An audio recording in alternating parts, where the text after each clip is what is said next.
For decades, many had been predicting, perhaps even expecting, a showdown between Israel and Iran.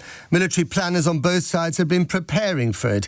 Last year, in the aftermath of October the 7th, it looked as if that storm was finally breaking. But that only turned out to be the warm-up. On Friday, the war did finally break out, with Israel attacking hundreds of Iranian targets in 2 massive waves. Overnight, Iran responded with its barrage of missiles and drones. Most of them were shot out of the sky by the Iron Dome, but some did land in Tel Aviv, where 2 people were killed and dozens injured. The night sky echoed to the sound of sirens.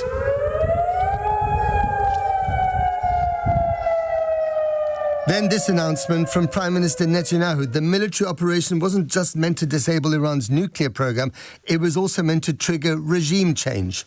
The Islamic regime, which has oppressed you for nearly 50 years, threatens to destroy my country, the State of Israel. The objective of Israel's military operation is to remove this threat, both the nuclear threat and the ballistic missile threat to Israel. And as we achieve our objectives, we're also clearing the path for you to achieve your objective, which is freedom.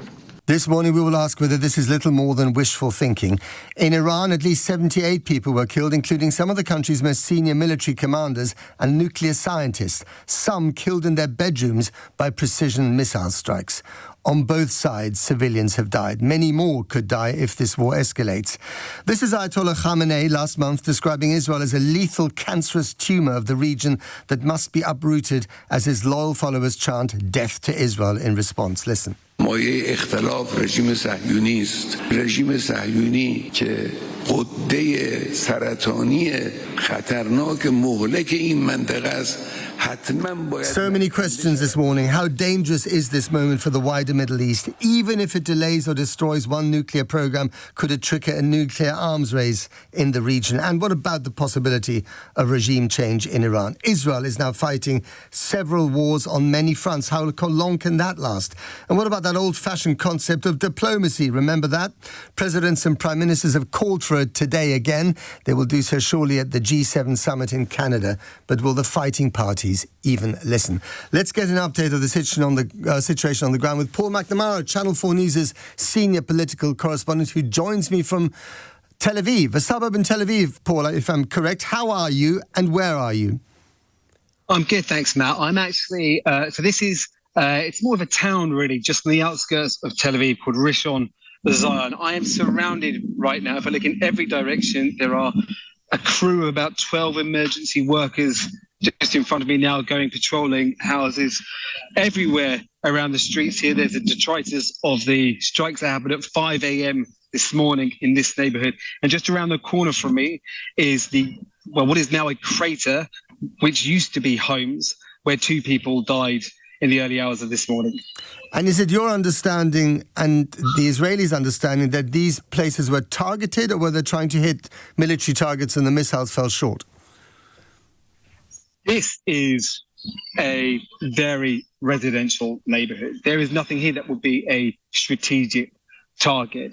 It's still unknown at the moment what the actual target was, or if this was just, military sometimes call it fire and forget. But what is really clear is that striking a missile launched from Iran, striking such a residential neighborhood, harming this number of people, sowing this much fear in Tel Aviv. Talking to neighbors here, there is real fear here. The Iranian regime is looking beleaguered, is looking belittled right now.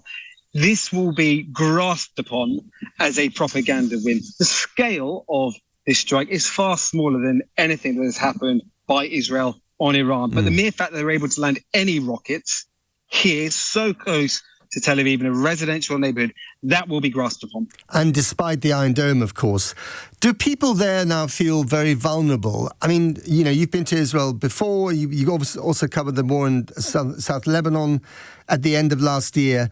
Describe the degree of vulnerability that you as a correspondent there, but also, of course, Israelis feel right now. Matt, I have literally just spoken to a woman whose home has been decimated. She's 70 years old. The last word she said to me was, "I now feel scared."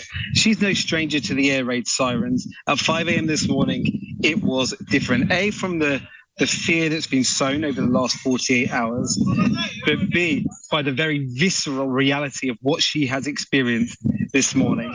There is fear. Because, just finally, these missiles being fired from Iran, or indeed drones, are very different to the ones that have been coming across the border from Gaza, fired by Hamas in their thousands in recent years.